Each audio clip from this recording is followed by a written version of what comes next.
নমস্কার, নতুন বাংলা থেকে বলছি সন্ময় বন্দ্যোপাধ্যায়। কি হলো ময়ূক রঞ্জন ঘোষের? জবাব চাইছে বাঙালি, জবাব চাইছে বাংলা। ময়ূক রঞ্জন ঘোষ রিপাবলিক বাংলা ছেড়ে অজানা ডেস্টিনেশনের পথে রওনা দিয়েছেন। মুখ খোলেননি এখনো পর্যন্ত, এই প্রতিবেদন যখন পেশ করছি।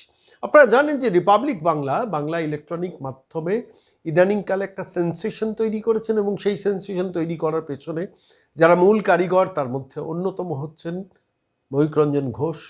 সন্ধে 8টা বাজলেই রিপাবলিক বাংলার সুইচ অন করলেই যে কোনো মানুষ যাকে দেখেন, যিনি টানা দীর্ঘদিন ধরে রিপাবলিক বাংলার সন্ধে 8টার এই শোটা পরিচালনা করেছেন, জবাব চাইছে বাংলা, তিনি রিপাবলিক বাংলায় নেই।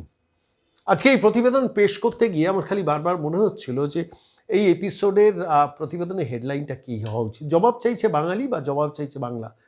একটা 2026-এর পরিবর্তন এলো, 4 তারিখ একটা নতুন সরকার ক্ষমতায় এলো, পরিবর্তনের সরকার এলো। সেই পরিবর্তনের সরকার আনার পেছনে বাংলার ইলেকট্রনিক দুনিয়ায় যারা অন্যতম কারিগর, তার মধ্যে যারা প্রধান কারিগর, তার মধ্যে অন্যতম কারিগর হচ্ছেন ময়ূক রঞ্জন ঘোষ। বিস্তর অভিযোগ তার দিকে। তিনি একতরফাভাবে মমতা বন্দ্যোপাধ্যায়কে আক্রমণ করে যান, একতরফাভাবে বিজেপির সরকারকে এর প্রতি সমর্থন জানান। সেটা তো তার এডিটোরিয়াল পলিসি, এবং লাগাতার সেই লড়াইটা চালিয়েছেন। বাংলাদেশে যখন পালাবদল হলো, সেই সময় দাঁড়িয়ে শেখ হাসিনার ভারতবর্ষে আসা এবং সেখানে জামাত জঙ্গিরা সেখানে সরকারের দখল নিল, এবং সেই নিয়ে লাগাতার তার প্রচার, তার বক্তব্য সেই সময় বাংলাদেশির ঘরে ঘরে পর্যন্ত আলোচিত হয়েছিল। পরবর্তীকালে তার ফেসবুক উড়িয়ে দেওয়া হয়েছিল। তিনি আক্রান্ত হয়েছিলেন সোশ্যাল নেট দুনিয়াতে আক্রান্ত হয়েছেন। বারবার সেই দৃশ্য আমরা দেখেছি। বাংলাদেশের যারা উগ্রপন্থী তারা বারবার ময়ূক রঞ্জন ঘোষকে টার্গেট করেছেন। তার মাথার দাম কয়েক লক্ষ টাকা হয়তো বাংলাদেশি টাকায় নির্ধারণ করেছিলেন, কিন্তু দমে যাওয়ার পাত্র তো তিনি নন। তিনি লাগাতার লড়াইটা চালিয়ে গেছেন এবং সফলভাবে চালিয়েছেন। বাংলাদেশের পট পরিবর্তন হয়েছে ঠিকই, কিন্তু বাংলাদেশিরা ভোলেননি। বাংলাদেশের সেই সব বিপ্লবীরা যারা ময়ূক রঞ্জন ঘোষের মাথাটা চেয়েছিলেন, তারা ময়ূক রঞ্জন ঘোষের নামটা কিন্তু ভোলেননি। সেই ময়ূক রঞ্জন ঘোষ এই পশ্চিমবঙ্গের পরিবর্তনের ক্ষেত্রে অন্যতম কাণ্ডারি। মমতা বন্দ্যোপাধ্যায় ময়ূক রঞ্জন ঘোষের নাম বললেই একটু আঁতকে উঠতেন। শুভেন্দু অধিকারী ময়ূক রঞ্জন ঘোষ খুব পরিচিত ছিলেন, ঘনিষ্ঠ ছিলেন। ভারতবর্ষের স্বরাষ্ট্রমন্ত্রী অমিত শাহর সঙ্গে সামনে দাঁড়িয়ে কথা বলেছেন, সাক্ষাৎকার নিয়েছেন, পথ চলতি অবস্থায় সাক্ষাৎকার নিয়েছেন। ভারতবর্ষের প্রধানমন্ত্রীর খুব কাছের মানুষ হয়ে উঠেছেন এই ময়ূক রঞ্জন ঘোষ। একজন আটপৌরে মধ্যবিত্ত ঘরের সন্তান বাঙালি, যার পরিবারের সবাই ডাক্তার। তিনিও প্রায় ডাক্তার হয়ে গিয়েছেন, হতেও হননি শেষ পর্যন্ত। তার এই সংবাদ মাধ্যম দুনিয়ায় প্রবেশ, টাইমস অফ ইন্ডিয়া গ্রুপে কাজ করা, অন্য মাধ্যম ইংরেজি মাধ্যমে কাজ করে সেই সাংবাদিক হিসেবে বাংলা মাধ্যমে কাজ করা, একটু সমস্যা থাকে, কিন্তু সেই সমস্যাটাকে এড়িয়ে গিয়ে আদতে তো তিনি বাঙালি। পরবর্তীকালে তিনি এবিপি আনন্দ গোষ্ঠীর সঙ্গে সংযুক্ত হন এবং সেখান থেকে শেষ পর্যন্ত অর্ণব গোস্বামী রিপাবলিক বাংলায় হিসেবে এসে থিতু হয়েছিল। কোনোদিন ময়ূক রঞ্জন ঘোষ রিপাবলিক বাংলায় থাকবে না, অথচ বাংলায় রিপাবলিক বাংলা চলবে, এটা ভাবতে এখনও অনেকের অস্বস্তি হয়। আমার তো হয়ই। আমি নিজেও ব্যক্তিগতভাবে তার সঙ্গে বহু অনুষ্ঠানে থেকেছি। তিনি আমাকে আমন্ত্রণ জানিয়েছেন, তার সঙ্গে তর্কে লিপ্ত হয়েছি। তা নিয়ে একাধিকবার এমন বিষয় হয়েছে যে বিষয়ে তার সঙ্গে মতান্তর হয়েছে, কিন্তু মনান্তরটা হয়নি। তার কারণ মানুষ হিসেবে ময়ূক রঞ্জন ঘোষকে যারা চেনেন তারা জানেন যে হাজার তর্ক করলেও ময়ূক রঞ্জন ঘোষকে আপনি হাজারবার প্রকাশ্যে অন ক্যামেরা সেটে বসে, অনেক তৃণমূলের লোকজন, অনেক বামপন্থী লোকজন তাকে বিস্তর প্রকাশ্যে অ্যাকিউজ করেছেন, গালিগালাজ করেছেন, কিন্তু তারপর যখন অনুষ্ঠান শেষ হয়েছে হাসি মুখে একসঙ্গে দাঁড়িয়ে চা খেয়েছে। সেই মানুষটির কি হলো যে রিপাবলিক বাংলা ছেড়ে অজানা ডেস্টিনেশনে পাড়ি দিলেন জানি না, সেটা তিনিই ক্লিয়ার করবেন, সেটা ভবিষ্যৎ বলবে।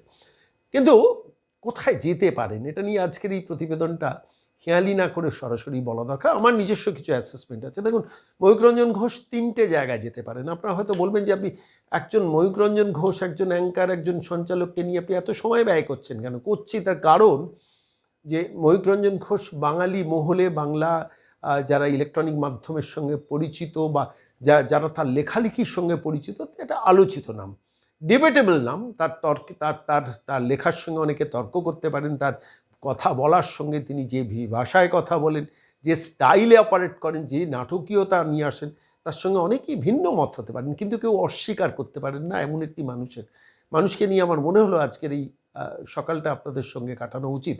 কোথায় যেতে পারেন ময়ূক রঞ্জন ঘোষ? 3টে অপশন ময়ূক রঞ্জন ঘোষের হাতে। তিনি কি সন্তু পানের মতো শেষ পর্যন্ত বিজেপির কোনো একটা নির্দিষ্ট এমএলএর আসনে নির্বাচনে দাঁড়িয়ে যাবেন? কেউ তো রঙ্গরসিকতা করে গতকাল শুনছিলাম যে তাহলে ময়ূক রঞ্জন ঘোষ কি নন্দীগ্রামে শুভেন্দু অধিকারী ছেড়ে যাওয়া আসনে প্রার্থী হচ্ছেন? তিনি কি বিধানসভায় প্রবেশ করছেন? হতে পারে, সম্ভাবনা আছে, অসম্ভব কিছু নয়। বহু সাংবাদিকই তো বিধায়ক হয়েছেন, হতেই পারেন, হওয়াটা অস্বাভাবিক কিছু নয়। দ্বিতীয় অপশন তার কাছে যে এই সবের বাইরেও, মানে সরাসরি পশ্চিমবঙ্গের রাজনীতিতে প্রবেশ না করে দিল্লির রাজনীতিতে প্রবেশ করতে পারেন, কারণ ইংরেজিটা ভালো জানেন, ইংরেজিটা কথা বলতে পারেন ভালো, এবং ন্যাশনাল মিডিয়াতে ময়ূক রঞ্জন ঘোষ অত্যন্ত পরিচিত নাম, যেহেতু টাইমস অফ ইন্ডিয়া গ্রুপে কাজ করেছেন। সর্বভারতীয় সরকার, বিরোধী পক্ষ সবাই ময়ূক রঞ্জন ঘোষকে এক কথায় চেনেন, জানেন। ফলত দ্বিতীয়ত যে অপশানটা তার হাতে আছে, সরাসরি সর্বভারতীয় রাজনীতির সঙ্গে সংযুক্ত হয়ে যাওয়া। কেননা সাংবাদিকতার জগৎ থেকে বহু মানুষ এমন আছেন যারা সফলভাবে, সার্থকভাবে দলীয় রাজনীতির বৃত্তে ঢুকেছেন। এমজে আকবর থেকে শুরু করে অনেকেই আছেন, আমি নাম বলে আর এই প্রতিবেদন ভারী করছি না। আর তৃতীয় যে অপশানটা আমার কাছে মনে হয়েছে, সর্বভারতীয় মিডিয়াতে কাজ করা, যেখানে গিয়ে সর্বভারতীয় কোনো মিডিয়া, যে মিডিয়ার সঙ্গে সর্বভারতীয় শাসক দলে সম্পর্ক নিবিড়, হয়তো কোনো নতুন প্রতিষ্ঠান তৈরি করা। অর্ণব গোস্বামী তো একটা সময় এইভাবেই অন্য মিডিয়া থেকে বেরিয়ে এসে সরাসরি পৌঁছে গিয়েছেন নিজস্ব বৃত্তে, যেখানে তৈরি করেছেন রিপাবলিক বাংলা। তো ফলত রিপাবলিক নেটওয়ার্কটা তৈরি করেছেন অর্ণব গোস্বামী। তাহলে কি ময়ূক সেই পথে হাঁটছেন, নাকি কোনো ডিজিটাল প্ল্যাটফর্ম? এখন সাংবাদিকদের মধ্যে একটা রেওয়াজ হচ্ছে যে তারা ইলেকট্রনিক মাধ্যম ছেড়ে সরাসরি ডিজিটাল প্ল্যাটফর্ম, কারণ ডিজিটাল প্ল্যাটফর্মটা অনেকটা জায়গা নিয়ে নিচ্ছে, ইলেকট্রনিক মাধ্যমে স্পেসটাকে তারা অকুপাই করছে। তাহলে কি সেখানে যেতে পারেন? অর্থাৎ নিজস্ব কোনো ডিজিটাল প্ল্যাটফর্মকে সর্বভারতীয় সেক্টরে ডেভেলপ করবেন, করতে পারেন। সব কিছুই সম্ভাবনা নিয়ে আমি আপনাদের কথা বললাম। রাজ্য রাজনীতি, কেন্দ্রীয় রাজনীতি এবং সর্বভারতীয় মিডিয়া। ব্যক্তিগতভাবে ময়ূক রঞ্জন ঘোষ আমার অত্যন্ত ঘনিষ্ঠ, পরিচিত এবং বন্ধু বলেই মনে করি। রাত 2টোর সময় ফোন করলেও তিনি ফোন ধরতেন, ফোন না ধরলে আবার রাত 3টের সময় ঘুরিয়ে ফোন ব্যাক করতেন, সদা হাস্যময়, কখনো রাখতেন না। হাজার আপনি অ্যাকিউজ করুন, কিন্তু হাসি মুখে সেটাকে ট্যাকল করতেন, ড্রিবল করতেন, এবং পরবর্তীকালে আবার পরের দিনটা শুরু করতেন। সেই মানুষটির কী এমন হলো বাংলা মিডিয়াকে টাটা বাই বাই করলেন? প্রশ্নটা আপনাদের অনেকেই নিশ্চিতভাবে ভাবিয়েছে, আমাকেও ভাবিয়েছে। আমি সরাসরি কালকে ফোন করেছিলাম ময়ূককে। কী হলো ময়ূক, কোথায় যাচ্ছ? তো অজানা ডেস্টিনেশন, কোথায় যাবেন, কোন ভেলায় চড়বেন, নিশ্চিতভাবে তার কিছু পরিকল্পনা আছে, তিনি ঘোষণা করবেন। তার ব্যক্তি স্বাধীনতাতে হস্তক্ষেপ করা চলে না। কিন্তু বাংলার মানুষ তো জবাব চাইছে, বাঙালি তো জবাব জানতে চাইছে। এতদিন ধরে বাংলা জানতে চাইছে বলে সন্ধে গরম করেছেন ময়ূক রঞ্জন ঘোষ। তো আমাদের জানার অধিকার নেই সকালবেলা যে ময়ূক রঞ্জন ঘোষ, বাঙালিকে অন্তত জানাও কোথায় তুমি চললে। তিনি জানান, তার উপর ছেড়ে দিলাম। কিন্তু আমি 3টে অপশান রেখে আজকে এই প্রতিবেদন শেষ করছি। 1, তিনি বাংলার রাজনীতিতে প্রবেশ করতে পারেন, পরিবর্তনের সরকারের শরিক হতে পারেন, বিধায়ক হতে পারেন, মন্ত্রী হতে পারেন। 1। দ্বিতীয়ত, যেটা সর্বভারতীয় রাজনীতিতে যেহেতু ময়ূক রঞ্জন ঘোষের একটা বড় পরিচিতি, যেটা আমি একটু আগে বলছিলাম, নরেন্দ্র মোদী থেকে অমিত শাহ তার খুবই খুবই খুবই কাছের মানুষ, এবং এক কথায় নরেন্দ্র মোদী, অমিত শাহ তাকে রেকগনাইজ করেন। অনেক বাংলার এবং ইংরেজি সংবাদ মাধ্যমের সাংবাদিকদের যে এন্ট্রি স্পেসটা নেই, সেটা ময়ূক কিন্তু খুব স্বাচ্ছন্দ্যে এনজয় করেন। আমি একাধিকবার সেই ঘটনার সাক্ষী আছি, দেখেছি। ফলত সেই বৃত্তে প্রবেশ করতে পারেন। এবং তৃতীয় যেটা হচ্ছে সর্বভারতীয় মিডিয়া এবং সর্বভারতীয় ডিজিটাল প্ল্যাটফর্ম, সেই জায়গায় একটা বড় স্পেস ময়ূক হয়তো মনে করছেন আছে। তার পেছনে হয়তো স্পন্সররা থাকতে পারেন, ইনভেস্টররা থাকতে পারেন। একটা পরিচিত নাম, যাকে নিয়ে আলোচনা চলে, যাকে নিয়ে তর্ক চলে, যাকে নিয়ে বিতর্ক চলে, যাকে বহু মানুষ অপছন্দ করেও তাকে নিয়ে লম্বা লেখা লেখে তাদের সোশ্যাল নেটওয়ার্কে। ফলত সেই মানুষটিকে কোনো ইনভেস্টর যদি বন্ধু মনে করেন, কোনো স্পন্সরও যদি মনে করেন he is the ideal man to B presented, অসুবিধা কোথায়?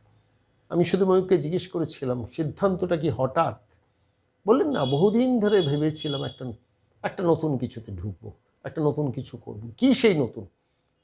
প্রশ্নের উত্তর খোল্লা বলেনি, আমি কিছুটা বোঝার চেষ্টা করেছিলাম। সেই বোঝার জায়গা থেকেই আমার অনুভূতি আজকের এই নতুন বাংলার এই বিশেষ প্রতিবেদনে পেশ করলাম।